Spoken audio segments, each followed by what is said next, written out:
Hello and welcome to From Our Perspective, two therapist moms and a mic. I'm Claudia Glassman. And I'm Katie Truax.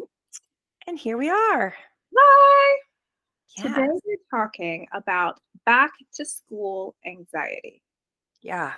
For those of you who are new to listening to us, we don't do a lot to prepare for these podcasts most times, which is kind of like what we think is part of our charm. If others would agree with that. But we kind of made a decision, right? That's a mindful thing that we kind of want to be off the cuff. We want to be transparent and authentic and just kind of spontaneous in some ways. But we do talk before we push play or record about what the topic is going to be. And we were reviewing some of our former, our former podcasts, and noticing that the one we did last year, Claudia, that was in 2023, right? We did one on anxiety that was very parental anxiety. And 'tis this season for back to school, and so we thought, well, let's kind of blend those two topics and talk about something that's timely and also apparently on the hearts and minds of a lot of people, which is anxiety. Yes. Yeah. And I think, part of our not preparing is we want to be inspired by whatever the week brought. Mm-hmm. Yeah. And whatever we're kind of feeling today, which, changes day to day, week to week. I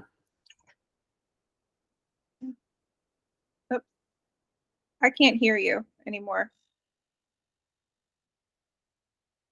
Can you hear me? Hello, am I back? You're back. Oh my goodness. As we were saying, so you're back to school. We start tomorrow. I know some of the country is not until after Labor Day. Yes, that's right. I know my sister's in New Jersey and I'm in Florida, and it's always so funny to me how much of a difference in time there is between when my kids start and her kids start, or when her kids get out, when my kids get out. It's like a huge chunk of time. But yeah, Ellie started back August 1st. Okay. Was she anxious? Was she nervous? Yes. And it manifested in a couple of ways. I would say for several weeks prior, and it took me a minute to pick up on this. For maybe 2 weeks, maybe 3 weeks, we were kind of doing like the back to school shopping, right? Because we tend to be busy. And so I wanted to start that well enough in advance that I knew we would have time to accomplish what we needed to accomplish by the deadline, given that I don't have a ton of free time to go and just peruse Dillard's. Right? So we started with clothes because the school supply list was late to come out. And then we did some clothes. We were a little bit successful, a little bit not. But interestingly enough, she wasn't too stressed about the clothes. And then the school supply shopping came out. And oh my God, Claudia, the degree to which this child had to have the perfect school supplies, in her opinion, like, I mean, I was like, what is going on here? I was about to pull my hair out, to the point where the last school supply on the list was composition notebooks. Mm-hmm. We looked at composition notebooks at Target. We looked at composition notebooks, Office Depot, Staples, Michael's, Barnes and Noble, fancy paper supply companies, Amazon. I mean, you name it, we shop. Aren't they all the same? Aren't the composition notebooks the ones with like the like the sprinkling, and they're like that, the tape together binding? They're all the same, right? No. many flavors of composition notebooks. Some much more expensive than others. And I went by the end of the day. It was like a Sunday, and we had been shopping like all weekend. And it was like the end of the day, and I'm like, "Mommy needs mommy juice, and I need for you to pick a freaking composition book, dude." I bought her $30 worth of composition books, Claudia. Bought her like a 20 pack in like every color of pastel, because she's into pastels right now. And I'm like, I don't care. I do not care how much I spend. If this is going to like finish our shopping list, yes. So we have composition books going to cousins as little happy gifts. I mean, literally, like, everybody got to choose their favorite color. I'm like, mine might need a composition book, because now we have 20 of them. I might need to start journaling in a composition book. You know, and it became this a realization of, for her, it was, I need to have the perfect supplies so I feel okay. Yeah. And she even said to me at one point, she goes, Mom, I'm afraid I won't have the supplies that other people think are cool. The composition books are even a thing of like, do you fit in or not, right? Yeah. It's just that pressure, right? That general pressure to fit in. And yeah. And for those of you who are newer to our podcast, my kid is going to be 12. She's she's in 7th grade now. So this is middle school. Middle of middle school. And there's a wrong way. This, right? The composition. Yeah. Pencil pouches, lunch boxes. I mean, it had to be right. Wow. Mm-hmm. Mm-hmm. Were you nervous for her starting school back up? Because I think there's the kids' anxiety. And it's funny because I think back to my childhood. I wasn't often anxious about the first day of school. I was more excited to see my friends. Like, unless I was at a new school, then I felt a little more nervous. But I was mostly excited to reconnect with my friends. And I don't remember feeling high anxiety around that. Adam, however, our kids going to school makes him feel anxious, and he's not even the one going, and he carried a lot of anxiety around school. So he also carries anxiety around our children going to school. Like, he feels nervous for them. Did you feel any anxiety for Ellie or no? No, I mean, I didn't. I think the first day she said, I feel nervous. And we did the reframe, right? The classic therapist reframe. I said, honey, we've talked about this before. Your body responds in the exact same way physiologically to excitement and to nervousness. And the only difference is the story your brain's telling you. So let's say we're excited. She goes, nope, I'm nervous. It's like, I know what I'm talking about. Okay, thanks, Mom. No, I am nervous.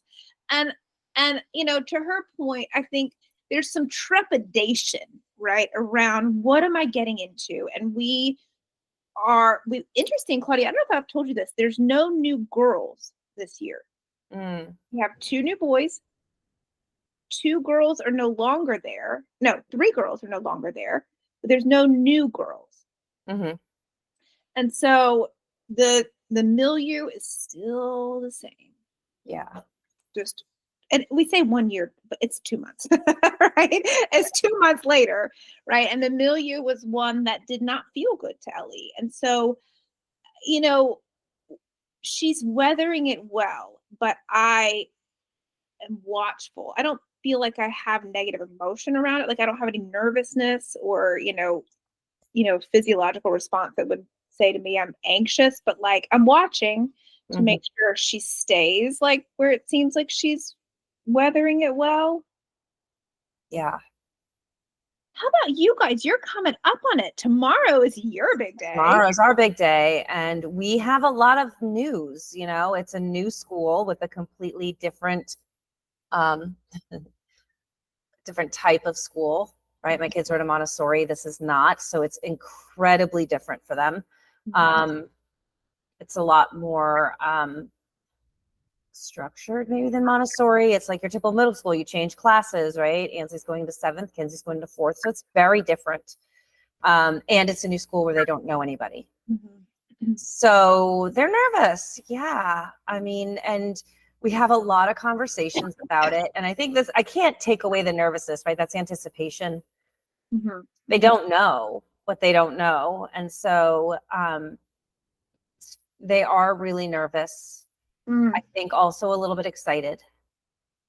We have a lot of talks in our house about new things. And, I think the reality is some kids are better at new things than, not better, but some kids find it easier to approach new situations than others. Yeah. Right. Some are more cautious and don't like change as much. And other people, I guess people in general are like this, are just like, yeah, I don't care. It's fine. It makes me a little nervous, but I also love change and I can adjust quickly. And, it's a temperament thing. So we have a lot of conversations about it. And I know Brene Brown does this, talks about the fucking first times. of anything, like new job, school, the first Yeah. time you do anything, Right. right? Being potentially like overwhelming and feeling like you're not doing it well because you've never done it before. Yeah. Right. I have reframed that to my children, I think, to the freaking first times, trying to make it more PG, although maybe I don't need to. But we talk about that. Like the first day is going to feel maybe more overwhelming than the second or third or fourth or 10th or whatever, right? It's just that first of anything. You just have to kind of move through it to get past it, right?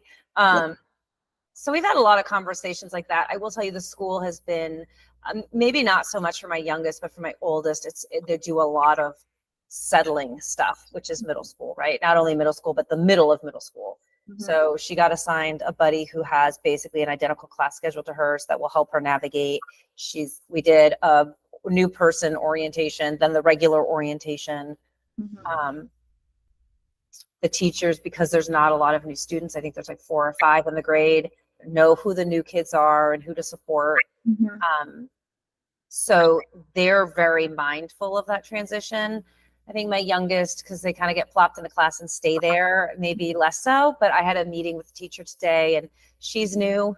So my kid's new, she's new to the school. So there's a lot of new people. And so, we had that conversation too. I was like, Kenzie, your teacher's new and it's new to her and she doesn't know anyone and she doesn't, That'll be great. She's nervous too. I asked her, I'm like, how are you feeling about tomorrow? She's like, I'm excited, but nervous. It's her first day too. I love it. Right. You're like having a counseling session with the teacher, the parent teacher meeting. Like, how are you feeling? Yes. Are you doing okay? The middle school counselor is new this year. And of course I'm like, hey, I'm Claudia. You're new. We're new too. He's like, okay. But yeah, I mean, we have a lot of conversations around it. But much like Ellie, right? The only thing you can do is go and get it over with. Yeah. And have patience for the behaviors that may be a result of it. Yeah, well, let's talk about that, right? So my kid was kind of edgy and testy, mostly regarding school supplies, right? We had some moments where she threw me attitude about things that were peripheral, right? Like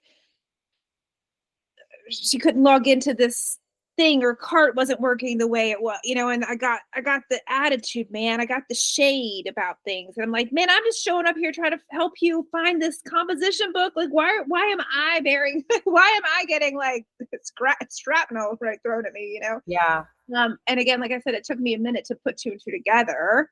In the moment, it just seemed like she was just being an ass. But then I'm like, wait, you're nervous about this, What are some of the other things we might see from kids, Claudia, of any age, preparing for back to school if they're having a little bit of anxiety? Yeah, I think clinginess. Mm-hmm. We joke, we have a little roommate right now. She sleeps on the floor in our room. We're like, when does this end? But she younger of the two. Yeah, she needs a little more, I think, comfort. Right. Because it feels daunting to her. Yeah. So she like parks it on our floor and has been there for a minute. Right. So potential clinginess, even just like walking into the school. Yesterday we went for Ansley's orientation. It wasn't Kenzie's. We went for Ansley, my oldest, and the youngest grabbed Adam's hand and squeezed it real hard when she walked in. It was a room full of middle schoolers. It was a lot of parents. It was a lot of people. And I think she just felt right. So that clinging, right. The need to be closer than maybe they would normally be. Yeah. Yes. Attitude and agitation, maybe just general, maybe more agitation, more sensitive to things. You have a spectrum too. You've got, maybe our kids who are a little bit nervous, and then you go all the way to the other end of the line to those that are like school avoidant, right? Where the anxiety is so overwhelming that like, I can't go. Right. I've worked with kids like that. A lot of them end up getting homeschooled because it's just, they can't learn in that environment because they're so overwhelmed with anxiety that it's not helpful. Right. So they can't stay in school. They can't attend school. They don't make it through a full day, Yeah. That's the other extreme. Right. And then there's kids who are like, man, I go and just seem to take it. Maybe they're a little bit nervous, a little bit excited, but it's not enough it just registers, right? But it's not impacting anything. Yeah. And then you've got some kids who show some physiological signs of distress. Yeah, stomach aches. They process it, right, or say it, or can know it, right, with their logical minds, but their body's telling you. Yeah. Things like upset tummies, maybe headaches, maybe sleep disturbances one way or another, difficulty sleeping, wanting to sleep more, feeling fatigue. Am I missing anything?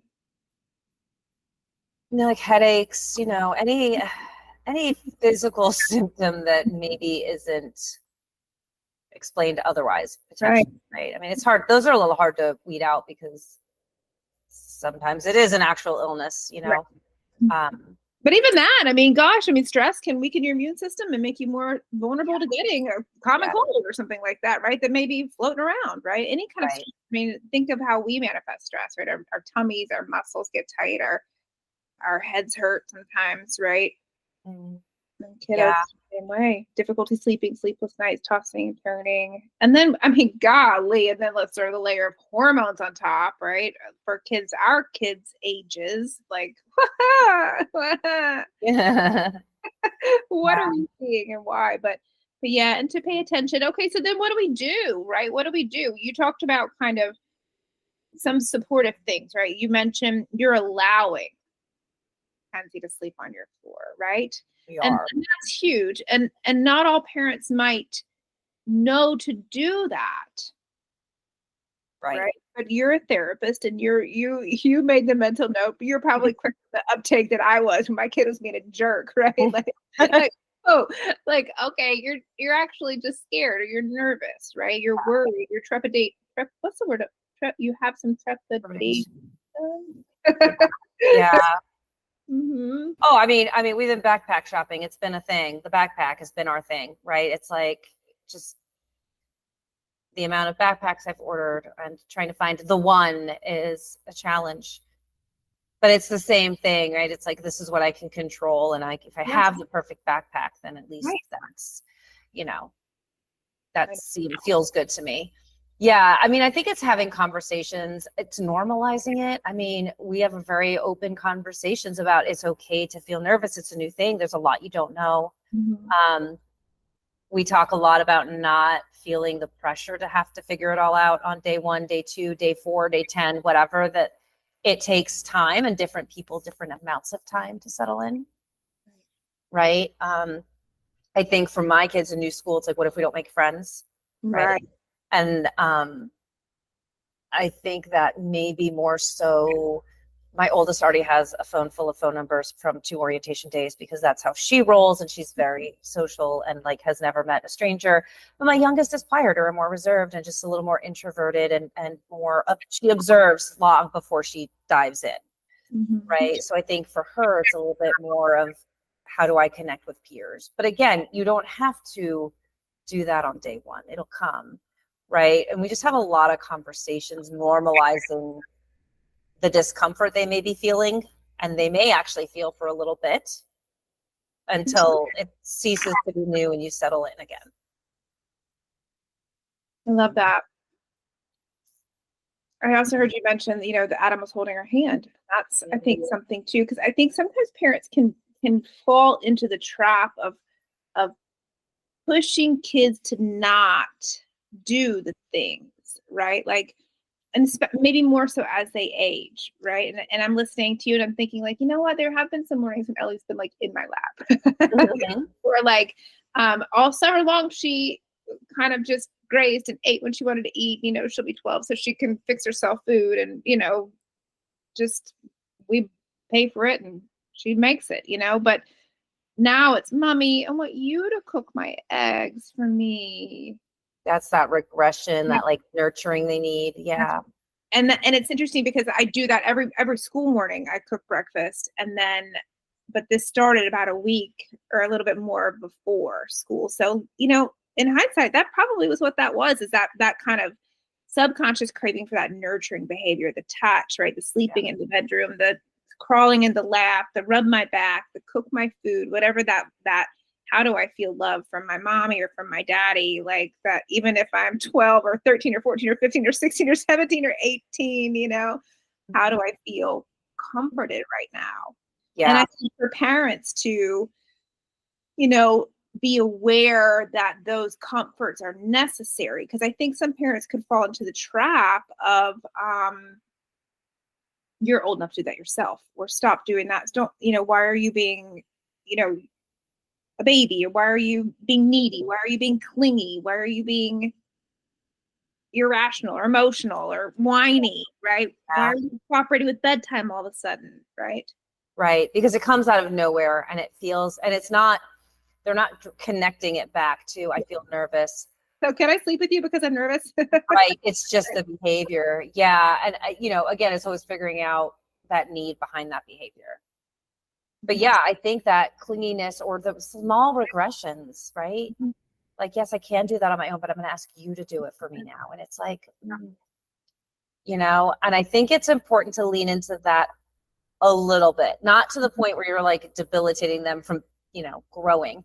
Right. But it's okay. So she sleeps on the floor a few nights. Or so you make some eggs until the middle of the school year when you're like, hey, you know what? You're back on egg duty.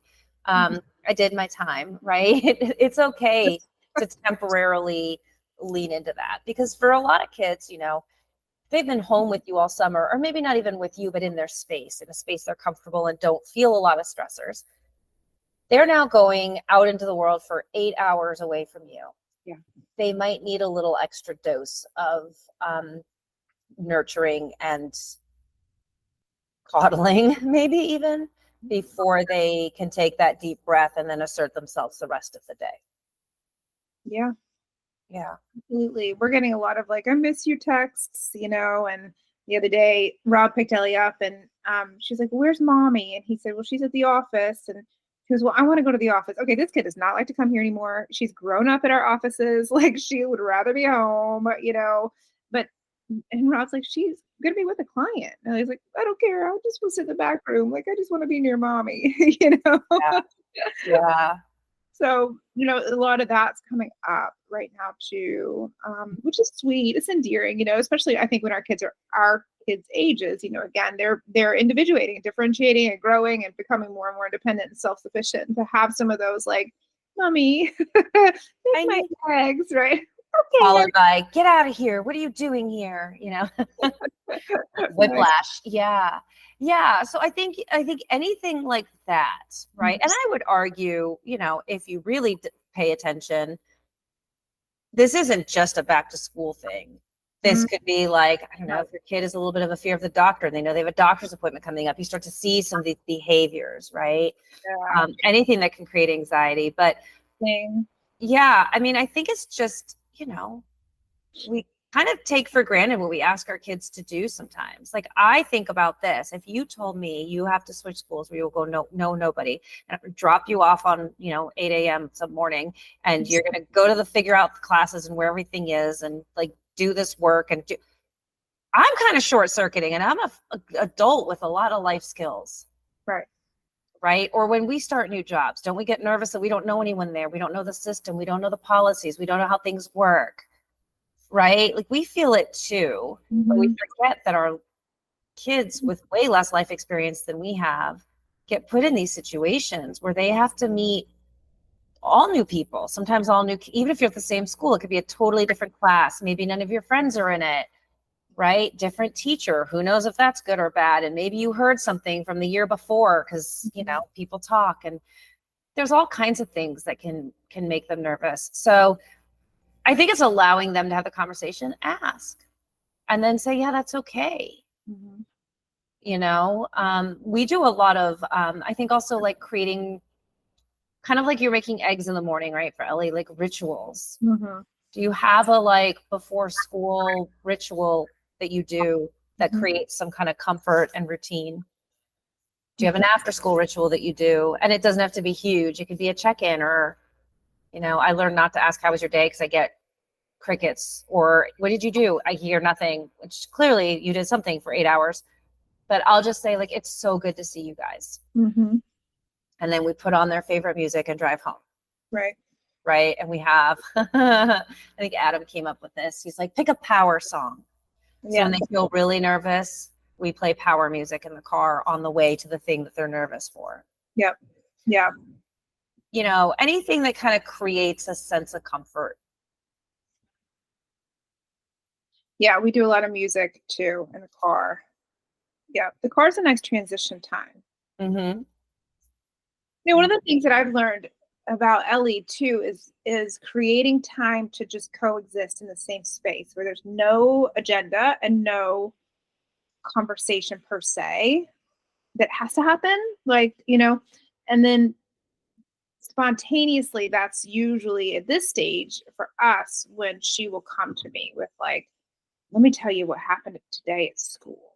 Mm-hmm. Mm-hmm. You know, whether it's stuff between the friend group or, oh my gosh, Claudia, I don't think I had told you this. The first, what I don't know, they have this new class now. I don't know if it's new to this grade or if it's new to the school, but it's called Hope. And it's like what we used to do, like health class, you know? Uh-huh. And so they blended kind of like, they don't have PE at her school, but it's like they used to call it team sports, which is, there's no team sports. It's like walk around the track. I don't know why they call it that, but they blended that with like what we used to do health, right? And they've called it Hope, and it's an acronym for something. So there's this dude, right, who's like at least in his 50s, who's teaching this class, right, to these 11, 12, and 13-year-old children. And Ellie likes this guy. He's been at the school for a while, and she likes him. But she came home and she goes, I think his name is Mr. Brian, but I need to make sure I've got the right guy. But anyway, he stood up and he was like, I'm going to teach you all about sex this year. This is what I get dumped on me at like 8:30 at night when we're like winding down, doing our supplements and toothbrushing routine, you know, and I'm like, I need to be in a Zen place. And like all of a sudden, I heard that a 6-year-old man is going to be teaching my 11-year-old daughter about sex at some point this year. Like, oh my God. I'm like, oh, here we are. This is where we are. This is the year for that, I guess. Oh my gosh. That's funny. A lot of new stuff. Yeah. Yeah. Yeah. It's, you know, the one thing I think that's guaranteed in life is that new things come up and we have to try new things and we get put in new situations and meet new people. It's a good skill to have, but I also respect that, you know, again, some people navigate that with more ease than others. Mm-hmm. Some people hide their anxiety better than others, right? So your kiddo may feel anxious but not show it in the same way or show it as obviously. But I think, you know, again, obviously therapist talking, we just had a lot of conversations and a lot of normalizing it and a lot of like, it's okay. Mm-hmm. You'll be okay. Right. Mm-hmm. Like one step at a time, 1 minute at a time, 1 day at a time. Mm-hmm. Right. Like it's okay to feel lost. It's okay to be confused. It's okay to ask. We do a lot of that too. And that was the other conversation we had. Advocate for yourself. If you don't know where you're going at the school, ask. Mm-hmm. If you don't understand what's happening in a class, ask. Mm-hmm. If you don't know how something works, ask. Mm-hmm. You know, we also do, I do a lot of modeling or using myself. Mm-hmm. So I've changed schools a lot, you know, as a kid, and I had conversations with my kids about that, about what it was like for me. And it may be different for them, but what was helpful for me or how I felt or thought about it. Mm-hmm. We went to orientation yesterday and we didn't understand the process because like, it's just like orientation, show up. So right. I got my name tag, I got my kid's name tag. And then I'm standing there and I'm like, oh, someone come get us. Like, what do we do? So we stand there looking lost together for about 5 minutes, holding hands. Cause again, you know, holding hands. And then I'm like, let's just go over here. Let's walk in the building. So I walk in the building and I see a lady standing there who's clearly supposed to be directing people. I'm like, hi, we have no idea what we're doing. Yeah. Can you help me? And she's like, what are you here for? I'm like, orientation. Mm-hmm. She's like, to meet the teacher? Or I'm like, I don't know. Whatever fourth grade orientation is happening right now, that's what I'm here for. And she looked at me, she's like, I don't know. Please hold. So then she went and got someone else and pointed me in another direction. And then this lovely lady explained the whole thing to me and what I was supposed to be doing. Mhm. which is very free flowing, which is part of my confusion. And she's like, you need to go downstairs. And the lady's like, I will take you there so you don't get lost, And I said and I kind of looked at Kenzie and was like, you just have to ask. You see, I didn't know what I was doing either. I was lost. I also don't know the system. Right. And what did I do? I asked for help, and then she didn't know, but she got me help. And then we walked to the class, and we met the teacher, and we did the orienting that we were supposed to do. And in 20 minutes, we were gone, right? Yeah. But having that conversation of, I feel lost too, and letting her watch me navigate it. Or I feel nervous. I don't really want to meet someone new, but I have to. Here I go. Right? How do I introduce myself to people? Yeah. And just modeling that for her to see. I don't know if she'll do it, but it gives her some kind of frame of reference of maybe how to handle those situations. I love that. Yeah. There's also something we call a transition object. Mm-hmm. And this can take a lot of shapes and be a lot of different things and can vary drastically from age to age. Right? For little one, essentially a transition object is something that a child, really any of us, take with us, right, to bridge a gap. It can be, so in this case, it would be something that a child would take with them into school to help them feel connected. Maybe it's connected to themselves, maybe connected to you as their parent, maybe connected to, I don't know, maybe for older kids, right, a larger sense of belonging, right, whether it's a community or a culture, but something that feels like, oh, I'm not alone. I'm not this island floating around. I do have a tether back to something that feels nice to me. For little ones, when we send kids to kindergarten, they get to take a blankie, right? Or sometimes they get to take their stuffy, right? Yeah. I used to draw, when my kids were younger, we called it the love button, and it was just a heart I drew with whatever pen was in my glove box on their hand. And I had one, and I would be in carpool line drawing the love button real quick. And I'm like, if you miss me, just push it and I'll push mine. They obviously got older, like, that doesn't work. And that's when it stopped working, is when they were like, garbage is this. But like, we all just went with like whatever pet color ink I had in the car, like little splotch of a heart. And that was, they were like little. I mean, they must have been like 2 and 4, 3 and 5, like little. We have nerding out, but we have, it's gotten a little bit more sophisticated. Now we all have this really adorable Kendra Scott heart bracelet that I bought for their birthdays. And we all have different variations of the exact same bracelet. But that's our connecting object, right? I've done it with clients where we just get thread and make friendship bracelets. And those friendship bracelets go to everyone in the family, or whoever, your parents, whoever you want to feel connected with. And then everyone has the friendship bracelets on that they can like touch if they miss, right? It's just something to make you feel connected to those people when you're far away. It could be a lunch in the note in the lunchbox. Oh, I used to do those messages in the lunchbox with like inspirational quotes for the day. This year, I was told no more of that, Mommy. I would do a letter or an adjective for like each letter of the alphabet. Like, we're a day-to-day one for every day. Like, be amazing, be bold, be cunning. I don't know. That's not a good C word, but you know what I mean. Yeah. And this year, she's like, don't write on the napkins anymore this year, Mom. Okay, got it. Right. I mean, the quotes was great, but let me tell you, start that.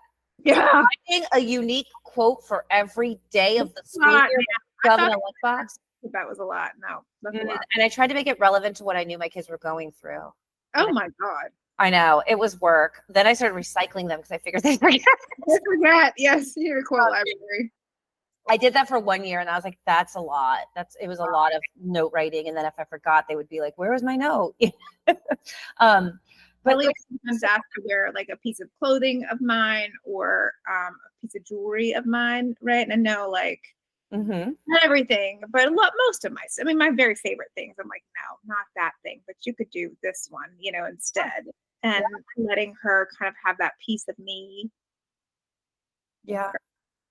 This year, Ellie, this is interesting to me because she's older, but one of the transitions that she's had to make, or she's gotten to make, is, well, twofold. One, they are able to walk now around. Her school is in a shopping center, which sounds weird, but it's this really cute um, little borough where the school's at the back and there's restaurants and shops and services like a hair salon, blah, blah, blah, like around up front.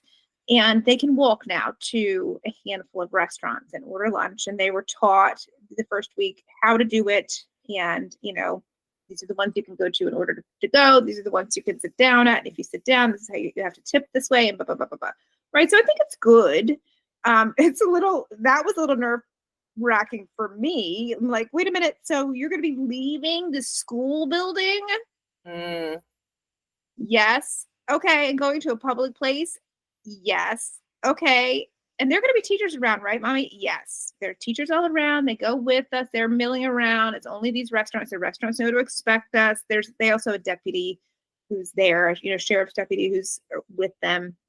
I'm like, okay. But with this new upgrade, right, is they also get access to their cell phones more frequently throughout the day.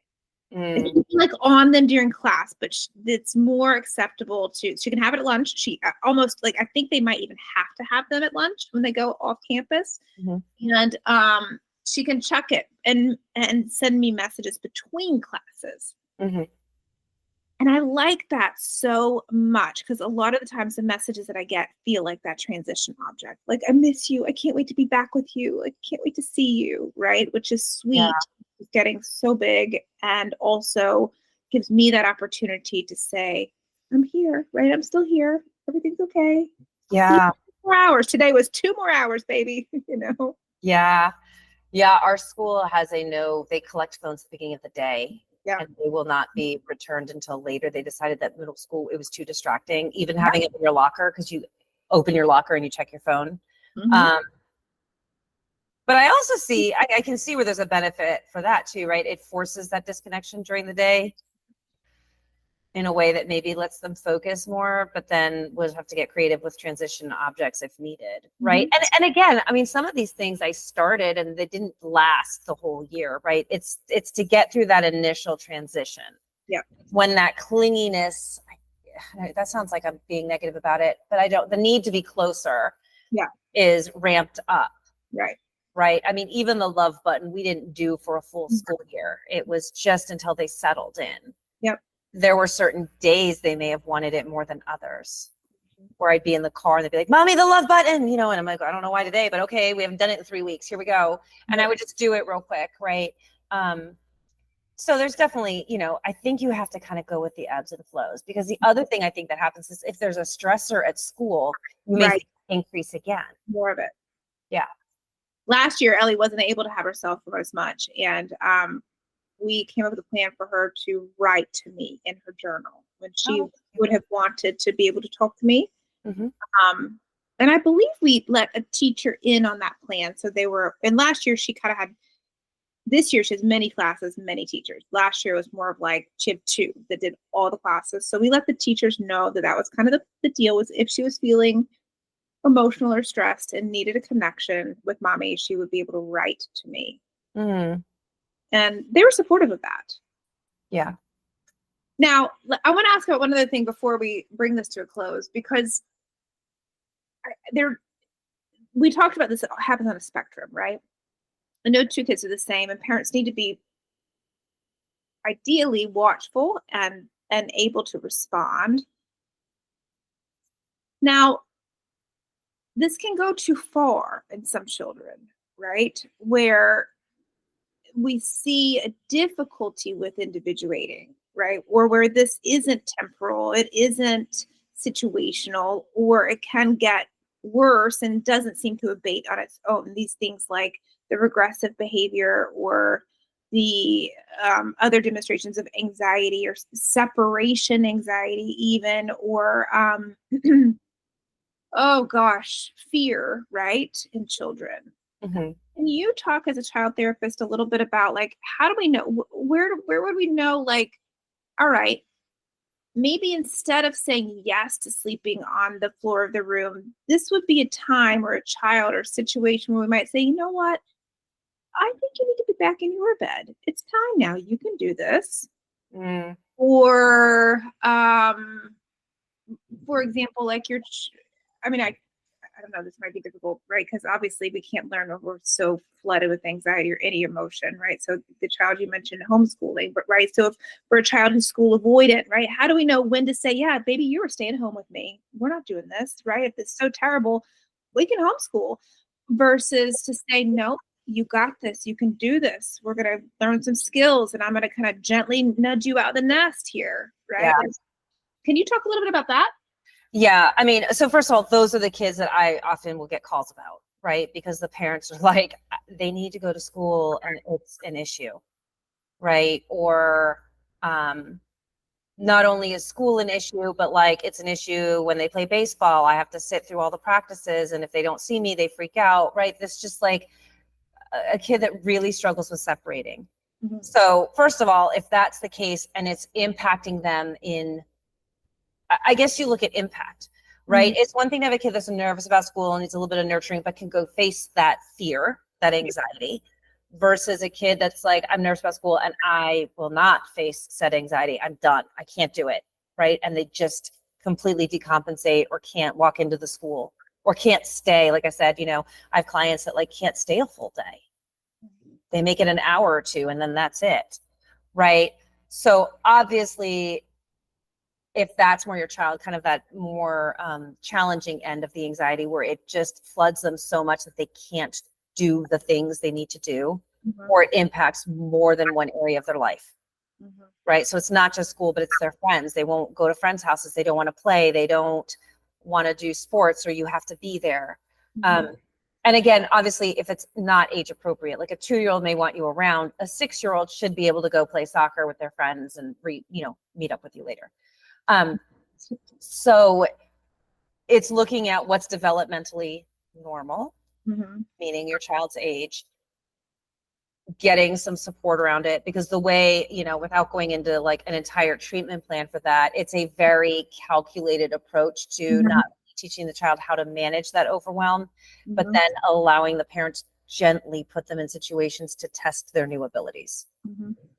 But it's not, I'm going to drop you off at, soccer camp and I'll see you in 3 days and you're independent. Right. Yeah. Because there's a reason, right? There's something going on with that child, why that's so hard for them. So it's figuring out like, what's that about? And to do that, throwing you in the deep end, the dropping off at soccer camp I'll see in a week could potentially be traumatizing for that child. Yeah. Yeah. Yeah. So, in general, I take a gentle, supportive approach because I don't want a kid to ever feel like they can't conquer a fear or that they're defeated. So it's setting up wins. Mm-hmm. For some kids, it's been honestly changing schools. Yeah. Something about that, right? That fresh start. I've worked with kids that did have a hard time separating and the poor parents are sitting at every sports practice and they can't even run to their car to get something or the kid freaks out. Mm-hmm. So we did do a lot of work around coping skills for that child, mm-hmm. right? We did transition objects, those friendship bracelets. I said I had a client make it for everyone in their family. Everyone had one. And when one broke, they'd come to my office and say, I need to make another. Mm-hmm. And everyone got one. And what we did is we slowly, right? I think this is where like professional help's important. Mm-hmm. We slowly built in challenges and the parents and I worked together to create mini challenges that were more likely to lead towards success. Yeah. Right. So I will be at, I will disappear for 2 minutes from your soccer practice, but then I will be back. Right. And you can wear a watch and look if you need. Right. And you kind of increase this so that they learn they're not going to die without you. It'll be okay. But we have to feel safe to do that. And we have to feel comfortable. It's the same way I would approach like a phobia. Right. Right. If you have fear of elevators, eventually the treatment is like, we imagine the elevator, then we eventually stand in front of the elevator, then eventually we get in and we keep titrating the challenge a little bit more so we can, have successes before we actually get in the elevator and ride it up and down. Right. So that's what I would do, but I don't know if that's like I can fix this myself. I suppose as a parent, you could try to implement that strategy. But I think it's important. That's how I see. Yeah. Yeah. Just to know, okay, that's when we would seek professional help, right? As if, like you said, it's kind of across different situations. It doesn't seem to be abating. and it causes distress or impairment, right? Prevents them from being able to do the things they need to be able to do, Mm. and seems to be perhaps like beyond what would be age appropriate.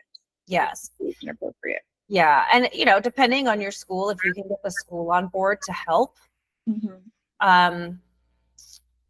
I think that's helpful too. Maybe there is a school counselor who can do some check-ins to kind of bridge their breaking away from you, right? Maybe there is, maybe the teacher has the bandwidth, and this is, I struggle with this because some of the teachers I cannot, but maybe the teacher has a little bit of bandwidth to help their child a little bit more. So some schools, depending on how taxed they are, can be helpful and of assistance too. In helping your child kind of ease into the school day. But yeah, a lot of the work I would do is setting up those transitions, setting up objects to help them transition, and many challenges. But yeah, I mean, those kids exist for whatever reason. They just struggle, and those are the kids I do get calls about, ones that, it's impacting their ability to go to school and be there. Yeah. Okay, so we've talked about it all, haven't we? We've talked about kind of age, stage differences, how anxiety manifests, or worry or trepidation or excitement, right? Yeah. In the kiddos, a little bit about how it manifests in us, a little bit about how that was influenced for us based on our past experiences, right? For better or for worse. There's some temperamental things too we didn't touch on too much, right? Around resiliency and independence that probably influence some of this. We've talked about transition objects. We've talked about a little bit of extra nurturing and some minor regression or minor irritability, right? To be expected. And we've talked about some red flags, some things to look out for, right? If there's some prolonged or kind of across the board, or things that are not age appropriate that we really want to pay attention, that are causing significant distress for our kiddos. Yeah. Yay. Hopefully this has been helpful to somebody listening. I know. Yeah. I mean, and again, it is a normal part of the experience, again, within, reasonable parameters. And if it's not, it's okay too. Listen, those kids exist. I've worked with them. They finish treatment. They're in school. They're becoming more independent. It's sometimes just need a little bit of guidance, and that's okay too. Right. Yeah. Love it. And to remember, as parents, right? We went through this too. Our kiddos are little tiny humans trying to navigate these things all on their own in some ways for the first time, with lots of different pressures. Yeah. And the things that we might expect from starting a new job, right? You mentioned that earlier, right? Like, wow, what would I need to do? I might need to really talk to my spouse and my best friend and my mom, and I might cry a little bit. I might be irritable a little bit. I might have a little bit of a shorter fuse for a little bit. I might really need to power up and be sure I get good sleep and lots of water, and maybe I want to wear my favorite outfit that makes me feel really special and pretty, or my power shoes, or listen to my power song on the way there, right? And then vent at the end of the day and maybe cry some more, or maybe be a little bit more irritable for a little while longer. But that transitions are hard for all of us, and that we do need these objects and rituals and touch points and touch people. Yeah, absolutely. Yay. Yay. We have lots of answers today. Oh, we do? Okay, yay. Maybe this is the first time we've ever had answers. I think sometimes we do. Some topics are just a little more, we just talk about them. Yeah. It's hard to solve. Thought-provoking, less solving the world's issues, but we had some good solutions for today. Yes, we did. Now, do people know where to find us? I don't think we've mentioned it in a while. I was thinking about that at 3 a.m. Okay, yeah. So our podcast is From Our Perspective, 2 therapists, moms, and a mic, and we're everywhere. You can find podcasts. We're also on YouTube. And then Claudia is mightyoakparenting.com and claudiaglassman.com. Yes. I think it's so cool that you have your own domain. Mine was taken. But I have to share one with my husband, which is fine with me. RobandKatieTruax.com, TRUAX. And we're on Instagram too. So there's that. All the things. Our Perspective podcast. Yes. Yes. And our email is from our perspective at protonmail.com. Mail.com. Yeah. Yes. Look at Okay. that. We're Yay! around. Thanks All for listening, and we'll talk to you next time. right. Bye.